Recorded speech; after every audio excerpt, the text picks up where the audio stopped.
빌립보서 19번째 시간 하늘의 상이라는 제목으로 하나님 말씀 나누겠습니다. 11월 달이 되면 카타르에서 세계 월드컵이 열립니다. 이 때문에 많은 사람들이, 특별히 남성들이 벌써부터 흥분하고 있습니다. 또한 선수들은 열심히 준비하고 있습니다. 어젠가요? 얼마 전까지 월드컵 경기를 위해서 평가전까지 치른 걸로 알고 있습니다. 일종의 본고사 잘 치르기 위한 모의고사죠. 이처럼 월드컵에서 좋은 성적과 상을 얻기 위해서 많은 사람들이 관심을 갖고 준비합니다. 그런데 이것에 대해 관심 없는 사람들도 있습니다. 제 아내 같은 사람입니다. 카타르에서 월드컵이 있는지, 카타르가 어딘지 잘 모릅니다. 우리나라가 진출하는 것도 잘 몰라서 제가 가르쳐 줬습니다. 누가 참전하는 선수인지도 잘 모릅니다. 이유는 그쪽에 관심이 없기 때문입니다. 우리 집사람의 관심은 오직 교회와 성도와 가정입니다. 아멘 할 것까지는 없습니다. 그래서 그 일과 관련된 일에 집중합니다. 거기서 인정받고 거기서 열매가 있기를 바랍니다.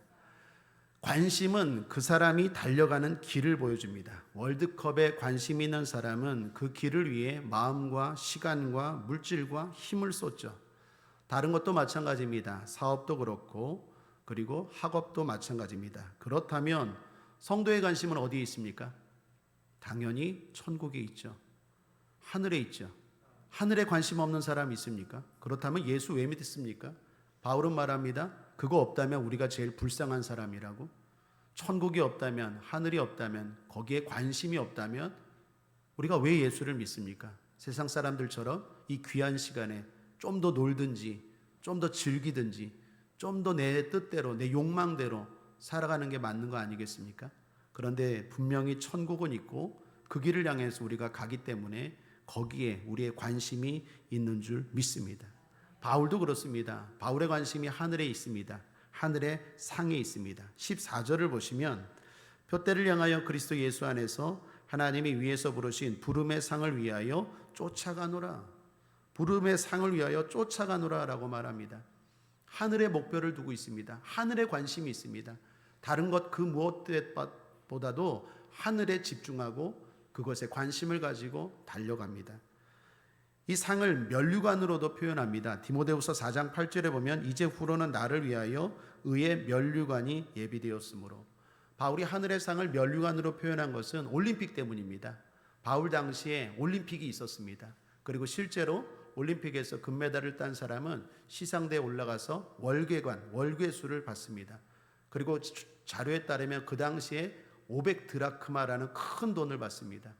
그리고 그 사람은 항상 어느 극장을 가든 다 프리패스고 어떤 음식 가게에 가든 다 공짜라고 합니다. 그 외에도 엄청난 특권이 주어집니다. 바로 이거 생각하고 바울이 면류관을 이야기한 겁니다. 하늘의 상도 바로 이렇다라는 것입니다. 이에 대해서는 야고보서도 말하고 요한계시록에서 요한도 말하죠. 야고보서 1장 12절에도 보면 시험을 참는 자는 복이 있도다. 이것에 옳다 인정하심을 받은 후에 주께서 자기를 사랑하는 자들에게 약속하신 생명의 면류관을 얻을 것임이니라. 모든 성경의 인물들이 또한 주님이 말씀합니다. 하늘에 상이 있다고, 그리고 면류관이 있다라는 것입니다. 사랑하는 여러분, 하늘에 상이 있습니다. 그런데 상만 있는 게 아닙니다. 여러분 알다시피 벌도 있습니다. 빛이 있으면 어둠이 있죠. 양이 있으면 음이 있죠. 하늘이 있으면 땅이 있죠. 천국이 있고 상이 있으면 지옥도 있고 벌도 있습니다. 고린도후서 5장 10절은 이렇게 말합니다. 함께 읽겠습니다. 시작. 이는 우리가 다 반드시 그리스도의 심판대 앞에 드러나 각각 선악간에 그 몸으로 행한 것을 따라 받으려 함이니라. 그리스도의 심판대가 있습니다. 거기서 각각 각 사람이 행한 대로 심판을 받습니다. 예수를 믿는 사람은 당연히 상에 대한 심판입니다. 천국에서 1등이냐 2등이냐 이런 심판입니다. 예수를 믿지 않는 사람은 지옥에서의 심판입니다. 천국도 지옥도 그래서 단계가 있다라고 말하는 것입니다. 다 똑같은 천국이 아니고 다 똑같은 지옥이 아니다라는 것입니다. 그러므로 우리는 믿음으로 살아야 합니다. 성경 좀만 보면 요한복음에서 요한도 이렇게 말합니다. 요한복음 3장 36절에 아들을 믿는 자는 영생이 있고 아들을 순종치 아니하는 자는 영생을 보지 못하고 도리어 하나님의 진노가 그 위에 머물러 있느니라. 아들이 누굽니까? 예수 그리스도. 예수 그리스도를 믿지 않는 자는 하나님의 진노가 그 위에 머물러 있대요. 얼마나 무섭습니까? 우리는 하나님의 은혜가 머물러 있는데 예수를 안 믿는 자는 하나님의 진노가 그 위에 머물러 있대요. 누가는 더 강하게 말합니다. 누가복음 12장 5절을 보시면 마땅히 두려워할 자를 내가 너에게 보이리니 곧 죽인 후에 또한 지옥에 던져넣는 권세 있는 그를 두려워하라. 내가 참으로 너희에게 이르노니 그를 두려워하라. 두 번이나 강조해서 말합니다. 내가 진짜 말하는데, 내가 참으로 말하는데 예수님 두려워해야 돼. 하나님 두려워해야 돼. 그까지 돈이야, 그까지 권력이야, 그까지 정치인이야. 진짜 두려워할 분은 하나님이야. 왜? 죽이기도 하고 죽이기뿐만 아니라 그 이후에 지옥에 던져넣는 권세가 있기 때문에. 그러므로 사랑하는 여러분, 믿음으로 살아야 합니다.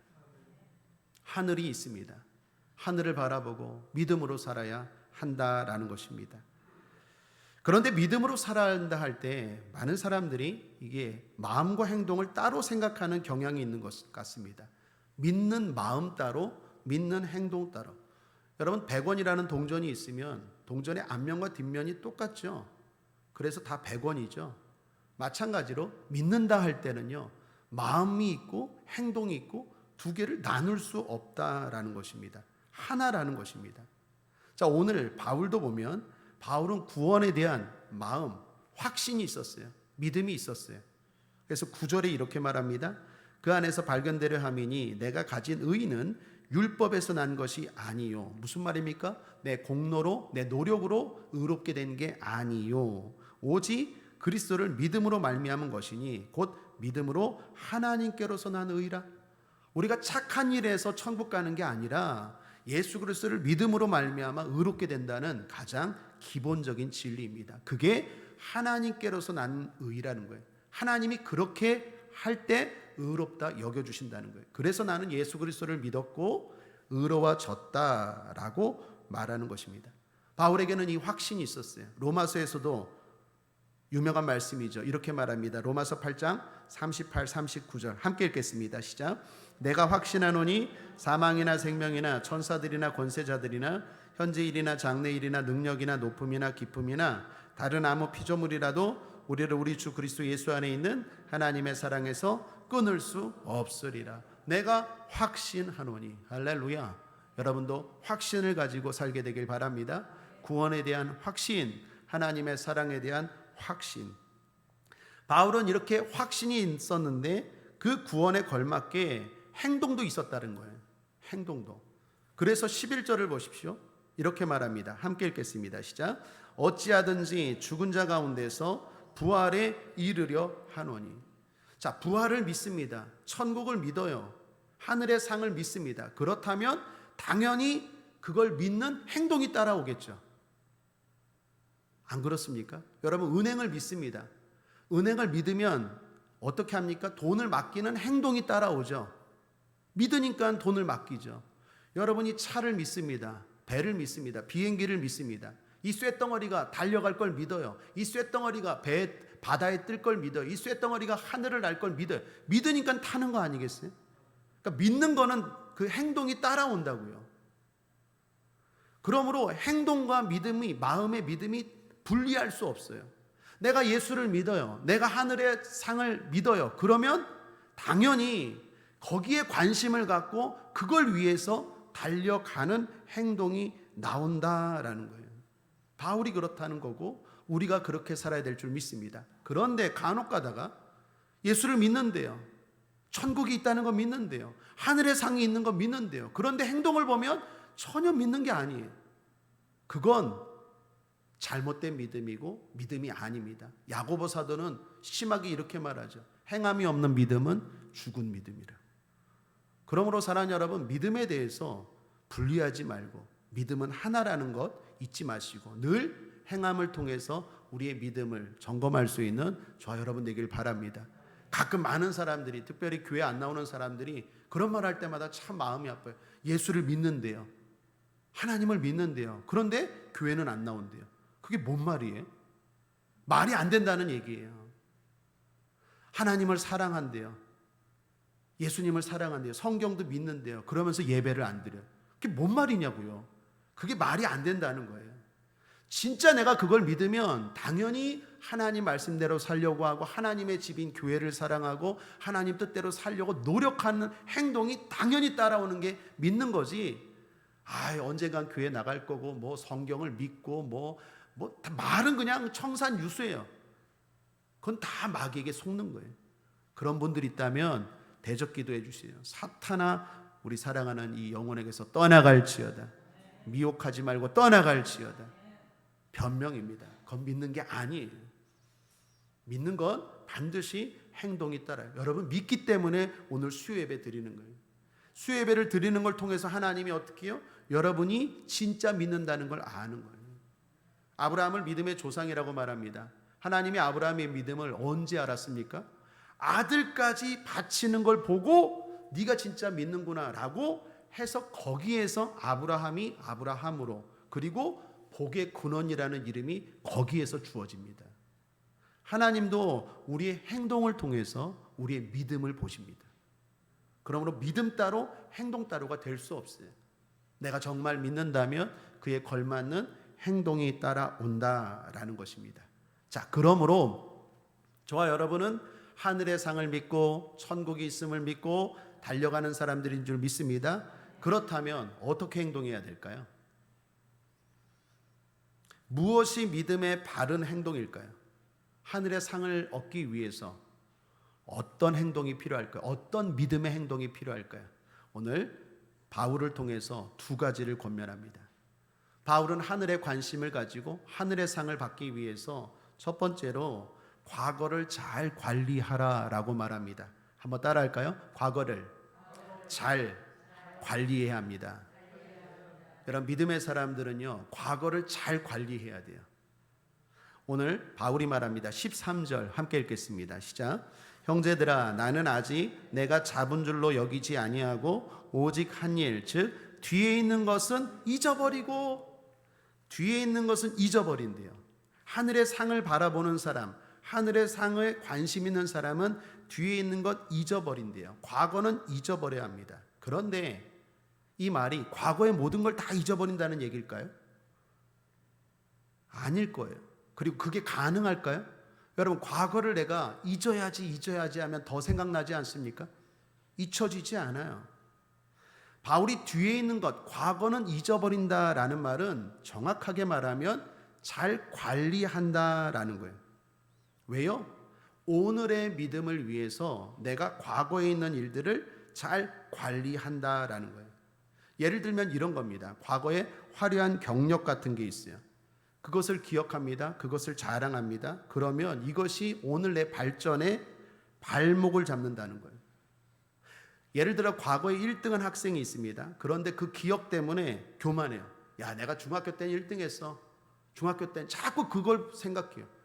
오늘 나는 지금 고등학생인데 고등학교 때도 열심히 해야 되는데 고등학교 때 열심히 못하고 자꾸 과거에 그 잘했던 기억에만 사로잡혀서 어떻게 해요? 오늘 내가 열심히 살지 못해. 그 자랑과 자만에 묶여서. 그러니까 바울이 말하는 거면 내가 화려한 기억들, 경력들, 오늘의 발전에 걸림돌이 되는 걸 잊어버린다는 거예요. 관리한다라는 거예요. 여러분 바울은 자랑할 게 얼마나 많은 사람입니까? 우리 지난 시간에 살펴봤죠. 총 6개. 구체적으로 따진다면 로마 시민권자고 이스라엘이고 유대인 중에 유대인이고 베냐민 지파고 로마 시민 가말리엘 문화생이고 바리새인 중에 바리새인이고 한마디로 세상적으로 자랑할 게 엄청나게 많은 사람이에요. 그런데 그걸 배설물로 여긴대요. 왜요? 그게 도움이 안 되는 거예요. 오늘의 도움이 안 되는 거예요. 여러분 우리도 마찬가지입니다. 과거의 화려함에 묶이면 안 돼요. 창세기 19장에 보면 소돔과 고모라 성이 멸망하는 장면이 나옵니다. 하나님이 아브라함의 중보기도를 통해서 조카 롯의 가족을 살리죠. 롯의 가족이 막 도망가는데 하나님이 한 가지 중요한 명령을 합니다. 뒤돌아보지 마라. 소돔과 고모라 성이 멸망하는 거 뒤돌아보지 마라. 그런데 누가 뒤돌아봤습니까? 롯의 아내가 뒤돌아봐서 어떻게 되었습니까? 소금 기둥이 됐죠. 왜 하나님이 뒤돌아보지 말라고 했을까요? 묶이지 말라는 거예요. 과거에 묶이지 말라는 거예요. 천국을 향해 나가는 사람들이 자꾸 뒤돌아봐요. 자꾸. 출애굽한 이스라엘 백성들의 잘못한 게 뭡니까? 가나안 땅을 향하여 전진해야 되는데 자꾸 힘들면 자꾸 뒤돌아봐요. 내가 애굽에서는 뭐. 우리도 그렇다라는 거예요. 내가 옛날에는 뭐. 저는 만약에 목사인데 예를 들면 내가 옛날에는 뭐 은사가 나타나서 내가 뭐 옛날에는 뭐 능력이 나타나. 지금 도움이 하나도 안 돼요. 지금이 중요해요. 더 그리고 나아가야 돼. 아직 최종 목표가 아니에요. 끝난 게 아니에요. 더 달려가야 되는데 자꾸 과거의 자랑에 묶여서 발전이 없는 거예요. 그래서 바울이 말합니다. 잊어버려야 돼요. 예수님도 말씀하셨죠. 누가복음 9장 62절입니다. 함께 읽어보겠습니다. 시작. 예수께서 이르시되 손에 쟁기를 잡고 뒤를 돌아보는 자는 하나님 나라에 합당치 아니하니라. 쟁기를 잡았어요. 이제 밭을 갈고 전진해 나가야 돼요. 천국을 가는 사람들, 하나님 나라를 가는 사람들은 그런 사람인데 그걸 잡고 뒤를 돌아봐요. 발전이 안 된다는 거죠. 과거의 화려한 기억들, 오늘의 발전, 오늘의 나의 진보를 막는, 붙잡는 그러한 것들을 관리하고 잊어버린다는 거예요. 내 기억을 잘 관리한다는 거예요. 또 하나는 반대로 과거의 화려함만 있겠습니까? 초라한 모습도 있겠죠. 하나님 말씀에 살지 못한 죄 가운데 있잖아요. 아까 우리 복음성가 불렀지만 세상에서 방황할 때 나 주님을 몰랐네. 그때 어떻게 살았습니까? 온갖 죄 다 지었죠. 그런 죄가 내가 오늘 달려가는데 붙잡지 못하게 하라는 거예요. 한마디로 정죄감에 빠지지 말라는 거예요. 여러분 그렇다고 오해하지 마십시오. 예수 믿는 사람들 뻔뻔하라는 얘기가 아니에요. 야, 그렇게 죄를 짓고 나서 그렇게 뻔뻔할 수가 있어? 실제로 그런 영화가 만들어져서 좀 이슈가 된 적이 있죠. 제 기억으로 전도연 씨인가? 영화배우 전도연 씨가 주인공했던 밀양. 하여튼 내가 영화를 보진 않고 그냥 스토리만 아는데 무슨 죄를 졌어요. 그 사람한테 피해를 줬어요. 그 주인공이 전도연 씨. 그리고 감옥에 갔어요. 근데 이 사람이 감옥에 가서 주님을 만났어요. 주님을 만나고 어떻게 해요? 용서를 받았어요. 전도연 씨가 막 너무 괴로운데 그래도 그 사람 용서해 주려고 감옥에 면회 갔는데 벌써 용서 받았대. 그때 전도연 씨가 막 절규한다고. 제가 영화를 본 게 아니에요. 그 어떤 장면을 이렇게 스토리하고 봤는데 전도연 씨가 막 절규를 해요. 그러면서 하나님 앞에 막 욕을 해요. 내가 용서를 안 했는데 왜 당신이 용서하냐고. 여러분 이게 기독교에 대한 대단한 도전이었어요. 피해자가 용서를 안 했는데 나는 용서를 받았대. 하나님 앞에. 그리고 뻔뻔해. 절대로 아니에요. 우리가 정말로 피해를 끼친 사람이라면 그 사람에게 철저하게 용서를 빌어야 돼요. 하나님이 날 용서하셨어도 어떻게 해요? 그 사람에게 겸손해야 되고 겸허해야 돼요. 그게 진정한 그리스도인의 모습인 줄 믿습니다. 하나님이 나 용서했으니까 당신이 뭐라 그래도 난 천국 가.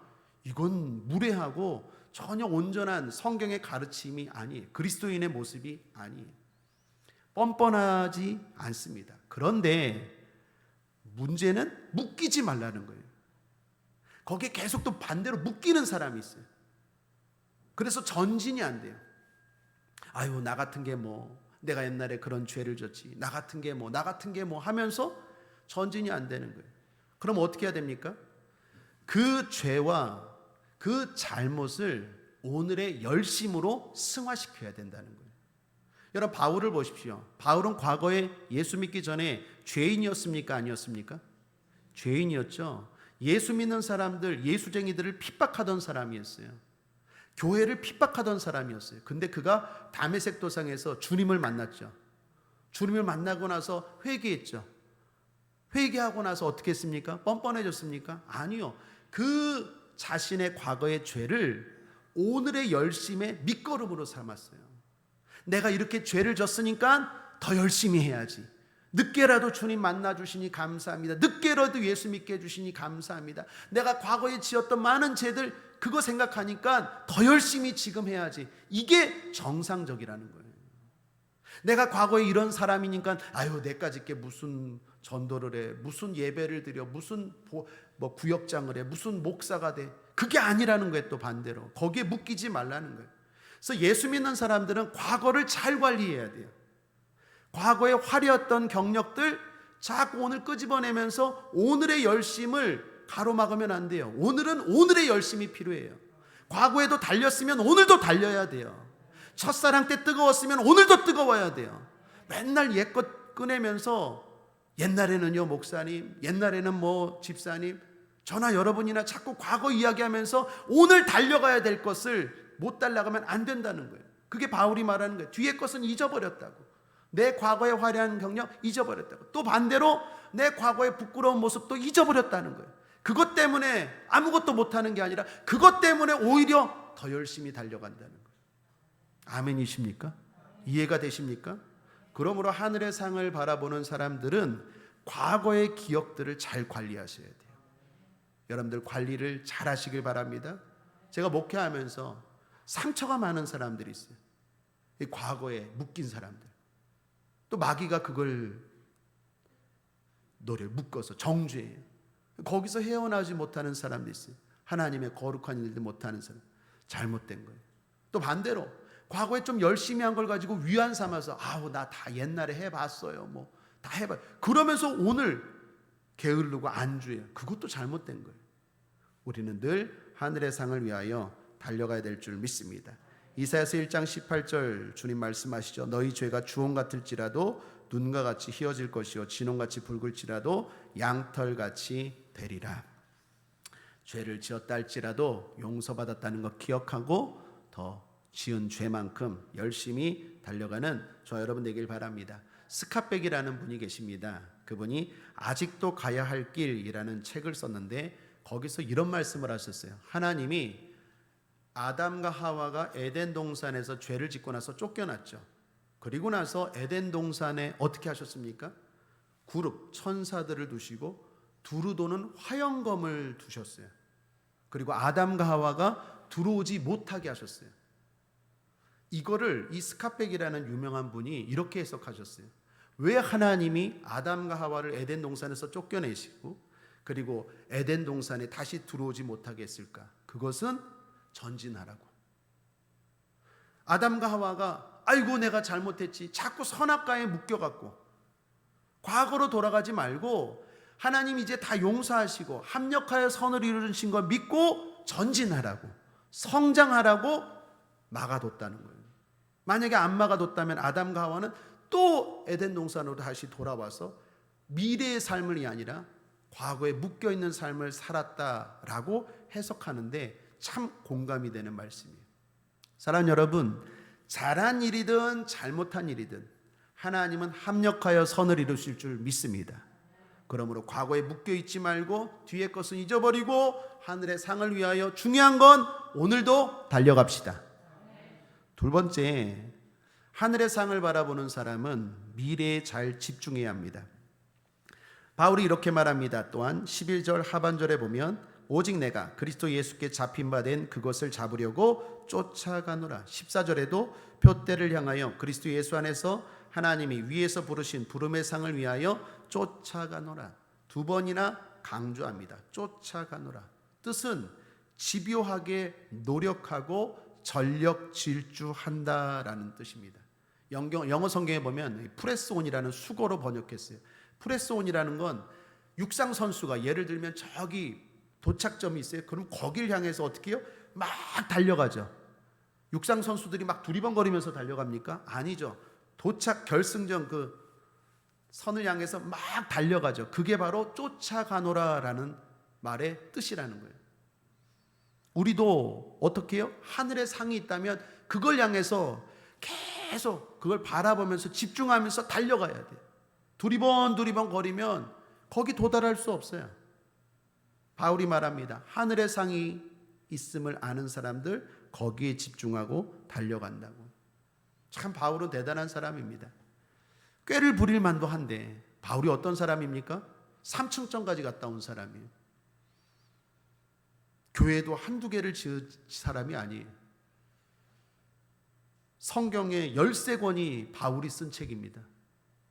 근데도 이쯤 되면 꾀를 부리고 그만 쉴 법도 한데 어떻게 해요? 계속 거기를 향해서 계속 달려간대요. 참 대단한 사람 아닙니까? 저는 우리 믿음의 선배들에게 여러 가지 좋은 점들이 있는데 그 중에 하나가 바로 이 열심이에요. 열심. 사실 지금 우리 저 또래나 저 후배들이나 신학이나 성경적인 해석이나 선배들보다도 훨씬 더 잘합니다. 왜요? 컴퓨터가 있고 지금은 자료들이 엄청나게 많이 공유가 되기 때문에 하나님 말씀에 대해서 어지간한 사람들은, 어지간히 제대로 공부한 사람들은 말씀에 대해서 해석을 잘 합니다. 세상 우리 성도님들 말로 잘 쪼개요, 말씀을. 그런데 왜 조용기 목사님이나 최성규 목사님이나 믿음의 선배들, 그런 분들에게 배우는, 그런 분들을 통해서 도전받는 게 뭡니까? 끊임없이 달려가는 모습. 끊임없이. 이쯤이면 됐지 하는 게 아니라 계속 달려가요. 참 도전되는 거예요. 그때 목사님만 그랬겠습니까? 목회자만 그랬다고 교회가 그렇게 됩니까? 그때 성도들은 다 그랬다는 거예요. 그러니까 교회가 어떻게 목회자 혼자 교회를 세울 수 있겠습니까? 성도님들도 그러니까 그런 교회가 세워진 거죠. 우리 믿음의 선배들의 특징은요, 하늘의 상을 위해서 계속 달려갔어요. 그거 엄청난 도전이고 교훈이에요. 바울이 그랬고 예수님이 그랬고 믿음의 선배들이 그랬어요. 오늘 저와 여러분도 마찬가지입니다. 안주하지 맙시다. 꾀부리지 맙시다. 계속 하늘의 상을 향해서 육상 선수가 달려가는 것처럼 막 달려가는 거예요. 그렇게 전진할 수 있게 되길 바랍니다. 그런데 주목할 게 있습니다. 바로 16절이에요. 16절 말씀 우리 함께 끝으로 읽어보죠. 시작. 오직 우리가 어디까지 이르렀든지 그대로 행할 것이다. 제가 이 말씀을 그냥 쓱 지나갈 뻔했는데 이 말씀을 묵상하고 설교를 준비하면서 이번에 참 은혜를 받았어요. 여러분 16절 말씀을 표준 세번역으로 이렇게 번역되어 있습니다. 16절 함께 세번역으로 제가 유인물에 기록해 놨는데 함께 읽어볼까요? 시작. 어쨌든 우리가 어느 단계에 도달했든지 그 단계에 맞추어서 행합시다. 어느 단계에 도달했든지라는 말은 어느 상황에 있든지를 말하는 거예요. 다시 말하면 초신자의 상황에 있든지 아니면 모태신앙이든지 재직이든지 목회자든지라는 말입니다. 또한 어디에 있든지라는 말이에요. 다시 말하면 도시에 있든지 시골에 있든지 선교지에 있든지. 즉 이 말은 달리면서 비교하지 말라는 거예요. 사랑하는 여러분, 잘 들으십시오. 1등에 대한 부담감을 버리시길 바랍니다. 바울이 달려갔다라는 말을 할 때마다 부담을 갖는 분들이 계실 거예요. 저도 그랬어요. 왜 부담을 가질까요? 비교하면서. 야, 저 교회는 건축을 했네. 야, 저 교회는 몇 명이 모인다네. 목회를 하는 저에게는. 여러분은 어떨까요? 야, 저 집사님은 벌써 권사가 됐네. 야, 저 권사님 가족은 벌써 저렇게 됐네. 우리가 신앙생활하면서 달려가야 한다고 하면 자꾸 어떻게 해요? 부담이 되고 경쟁으로 생각해요. 근데 이 16절 말씀에서 바울이 한 게 아주 중요한 말씀이에요. 내가 달려가던데 어느 자리에 있든지 그 자리에 있는 거기서 최선을 다하면 된다라는 거예요. 할렐루야. 할렐루야. 여러분 생각해 보십시오. 사람들이 많이 모이는 도시에서 목회하는 목사님과 저기 오지에서 목회하는 목사님을 똑같이 비교하면 됩니까? 또 우리가 유정상 선교사님 기도하는데 우간다에서 선교하는 그 교회와 한국에서 목회하는 목회자 비교하면 됩니까? 비교하면서 낙심하지 말라는 거예요. 네가 어디에 있든지. 그리고 그 사람이 초신자, 예를 들면 저는 모태신앙이에요. 저희가 3대예요. 믿음의 가문. 우리 집사람은 4대인가 5대인가 그렇고, 저처럼 태어나니까 부모님이 예수 믿어요. 이런 사람과 어떤 사람은 태어났는데 부모님이 나무아미 탑을 이거 하거나 아니면 뭐 부적 이런 거 다니고, 그럼 출발이 다르잖아요. 시작이 다르잖아요. 그런데 똑같이 비교하지 말라라는 거예요. 비교하면서 열등감에 빠지고 비교하면서 또 우월감에 빠지지 말라는 거예요. 내가 너보다 잘하지, 내가 너보다 헌금 많이 해, 내가 너보다 기도 많이 해, 내가 너보다 목회 잘해, 이거 하지 말라는 거예요. 어디에 있든지 어떤 상황이든지 그 자리에서 달리고 있으면, 최선을 다하면 된다라는 얘기예요. 아멘이십니까? 그런 의미에서 요한계시록에서 주님의 말씀과 평가가 이해가 되는 거예요. 요한계시록에 보면 7교회에 대해서 마지막 때 예수님이 평가하시죠. 7교회는 7교회만이 아니라 마지막에 모든 교회에 대한 평가를 상징하는 거죠. 그 7교회 가운데 가장 칭찬받은 교회가 어느 교회입니까? 빌라델비아 교회였어요. 빌라델비아 교회는요, 가장 작은 교회였어요. 근데 주님이 뭐라고 말씀하면서 칭찬하십니까? 요한계시록 3장에 보면 네가 적은 능력을 가지고도 내 말을 지키고 배반치 아니하였다. 그러면서 빌라델비아 교회가 제일 칭찬을 받아요. 놀라운 건 가장 크고 부유했던 라오디아 교회보다도 칭찬받아요. 역사가 오래된 4대 교회보다도 빌라델비아 교회가 제일 칭찬받아요. 환경적으로 좋았던 서머나 교회, 그 자연 환경이 아주 좋았거든요. 서머나 교회, 그 교회보다도 빌라델비아 교회가 칭찬받아요. 더욱이 버가모 교회 아십니까? 버가모 교회는요, 학문적으로 아주 뛰어난 도시였어요. 도서관으로 유명했어요. 엄청난 책들을 소장한 도시, 학문적으로 뛰어난 도시, 거기에 있는 버가모 교회보다도 빌라델비아 교회가 가장 칭찬을 받았어요. 세상적인 기준으로 보면요, 제일 못 나가는 교회예요. 라오디게아 교회는 돈 자랑하는 교회. 우리는 부유한 교회야, 건물이 이래, 우리가 잘 나가 하나님의 칭찬을 받을 거야. 아니에요. 우리는 역사가 대단해, 우리는 똑똑한 사람들이 많아, 우리 교회에 지식인, 인텔리젠트가 많아. 그런데 다 그 교회들이 아니라 가장 작은 교회 빌라델비아 교회가 하나님의 가장 칭찬을 많이 받았어요. 왜 그랬을까요? 그 있는 자리에서 최선을 다했기 때문에. 사랑하는 여러분, 이거 놓치면 안 돼요. 열심히 해야 됩니다. 달려가야 됩니다. 아멘이십니까? 그런데 비교하지 마세요. 비교하면 둘 중에 하나예요. 우월감에 빠지든지 열등감에 빠지든지, 둘 다 사탄아 물러갈지어다. 하나님 기뻐하는 거 아니에요. 16절 말씀이 그래서 대단히 중요한 거예요. 바울은 달려갔어요. 형제들아, 너희들도 달려가라. 하늘에 상이 있다. 어영부영하지 말고 그 상을 향해서 프레스온, 집중해서 막 육상선수 달려가시 달려가라. 달려가되 비교하면서 달려가지 말라는 거예요. 너에게 있는 그 조건, 그 자리에서 열등감에 빠지지도 말고 우월감에 빠지지도 말고 그 주어진 조건과 환경에서 최선을 다하라. 그러면 상이 있다는 거예요. 할렐루야. 세상은 1등만 기억하지만 하나님은 결코 그런 분 아니에요. 세상의 1등이 하나님 나라에서 꼴등일 수도 있어요. 부자는 음부에 가고 거지 나사로가 천국에 갔어요. 천국은 역전의 나라예요. 십자가는 역전의 상징인 것처럼 천국은 역전이 되는 곳이에요. 신앙생활도 마찬가지입니다.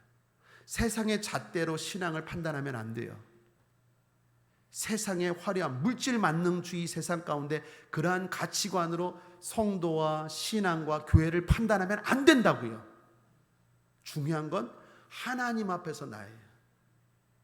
조용기 목사님이 위대한 건 위대한 교회를 세워서 위대한 게 아니라 늘 하나님 앞에서 내 자신을 비춰보고 늘 비교하지 않고 달려갔다는 것, 그러니까 그게 위대한 거예요.